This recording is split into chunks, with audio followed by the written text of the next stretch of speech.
Olá, boa noite, tudo bem? Vamos dar continuidade à nossa leitura comentada do livro de Atos dos Apóstolos. Hoje eu estou voltando aqui com a minha atualizada, minha revista e atualizada. Ontem nós lemos um trechozinho da NVI, mas outra hora a gente volta a ler a NVI, que foi o presente da irmã Tânia. A irmã Tânia gosta muito de estudar. Então vamos ler o capítulo 5, do verso 1 ao verso 11. Nós falamos já alguma coisa a respeito desse casalzinho, como diz lá na minha terra, de espertos. Eles são espertos. Vamos lá. Entretanto, certo homem chamado Ananias, com sua mulher Safira, vendeu uma propriedade, mas em acordo com sua mulher, reteve parte do preço e, levando o restante, depositou aos pés dos apóstolos.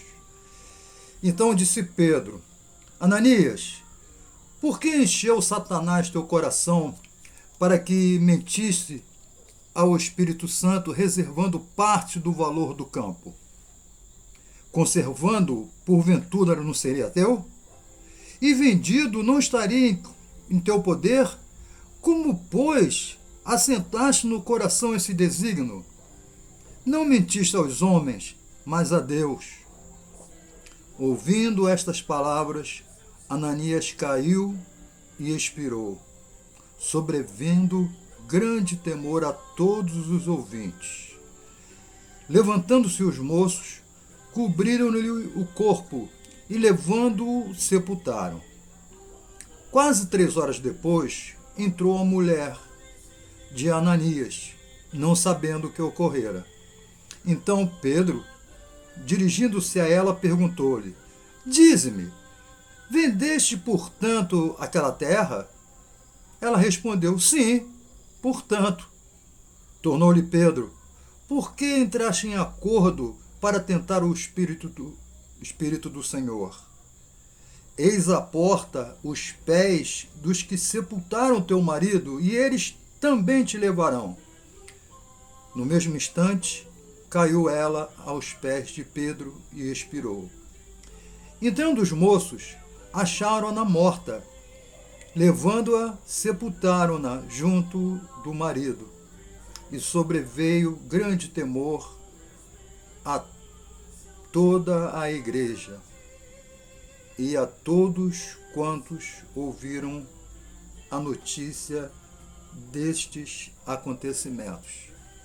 Então nós lemos que a igreja crescia muito, já no capítulo 4, já eram mais de 5.000 pessoas, e prodígios, milagres aconteciam em nome de Jesus, sob a autoridade de Jesus, pelos discípulos. E uma outra característica é que a igreja vivia em regime de comunidade. Né? O texto diz que ninguém era dono de nada. Quando alguém estava com dificuldades, ou alguém passando necessidade, alguém que tinha alguma posse, algum bem, e vendia esse bem e pegava o dinheiro e colocava sob a administração dos apóstolos. Era assim que vivia a igreja. E a igreja vivia bem, vivia feliz, né? Dessa forma. Mas eis que um casalzinho chamado Ananias e Safira, eles faziam parte também da comunidade. Só que eles tiveram uma ideia. Eles venderam uma propriedade que eles tinham, e ao invés de, conforme os demais, que pegavam o valor da venda e colocavam à disposição a administração dos apóstolos, eles retiveram parte. Né? E quando Ananias se aproximou de Pedro, Pedro arguiu, perguntando por que ele fez isso. Porque, afinal de contas, ele não tinha a obrigação de depositar valor algum para a administração dos apóstolos. Aquilo ali era um ato espontâneo. Mas ele fez aquilo que nós chamamos de um teatrinho. Né? Desculpa o teatrinho, é da minha terra. O teatrinho. Né? Então eles retiveram parte da venda e somente parte eles entregaram para os apóstolos. É o que a gente chama de sonegar. Né? Disse que era uma coisa, mas não era isso. E Pedro ainda diz para ele que Satanás que colocou aquilo no coração dele. Né? Aquele sentimento de ganância. Né? Ele convivia com a comunidade, mas não pensava como a comunidade. Ontem eu contei a história de um rapaz que ele ficou pesando entre ser cristão e ser de uma outra religião. Né? E ele entendeu que era mais vantajoso ser cristão, então por isso ele optou por ser cristão. Mas como não foi uma conversão espontânea, né? Foi uma coisa maquinada, foi uma malandragem, nós diríamos assim, tal como Ananias e Safira, ele, é claro, ele ficou na igreja, ele frequentava a igreja, mas o coração dele não estava nas coisas de Deus. E como Ananias e Safira, eles faziam parte da comunidade, mas o coração deles não estavam ali. Tanto é que eles fizeram isso, e Pedro diz que foi Satanás que colocou aquilo no coração dele. Que ele não tinha obrigação, ele podia vender e não recolher nada para os apóstolos, e estava tudo bem. Mas ele enganou, né? E Pedro diz para ele que ele não enganou aos homens, ele enganou a Deus. E o que é trágico dessa história, que ele morre por conta disso aí. E o texto diz que vieram, cobriram o corpo dele e já levaram para sepultar. 3 horas depois, diz o texto, que aparece a mulher dele, Safira. E Pedro faz a mesma pergunta. E Pedro diz para ela, aí fora estão aqueles que sepultaram seu marido e vão levar você também. E na mesma hora Safira cai, morta, né? Cai e morre. E esse fato trouxe um pavor muito grande. Ao mesmo tempo que a igreja promovia, em nome de Deus, né, fatos maravilhosos, né, maravilhas, curas e etc., ao mesmo tempo a justiça de Deus era exercida, assim como foi o caso de Ananias e Safira, que enganaram, como disse Pedro, não enganaram a homens, mas enganaram, ou tentaram, né, melhor dizendo, enganar a Deus. Mas essa notícia, tal qual a notícia dos milagres que se espalhavam rapidamente, essa notícia dessa punição que esse casal recebeu também se espalhou rapidamente. Aí a gente volta para aquela expressão: Deus é amor, mas também é justiça.